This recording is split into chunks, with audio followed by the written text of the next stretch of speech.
Friends, నేను ఈరోజు మీషోలో బుక్ చేసా. చూడండి ఎట్లా వచ్చినాయేమో. ఫ్లవర్ బుక్ బుక్ చేసా.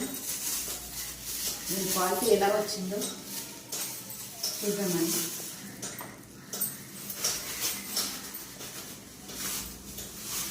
చూడండి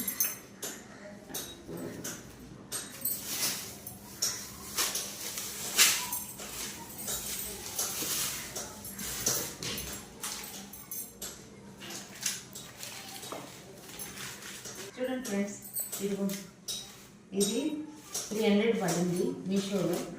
చూడండి బాగానే వచ్చింది, పర్లేదు, ప్రైస్ మంచిగానే వచ్చింది. ఇది ఎందుకు మధ్యలో వెళ్ళు ఫ్రెండ్స్, మీరు కూడా ఒకసారి ట్రై చేయండి.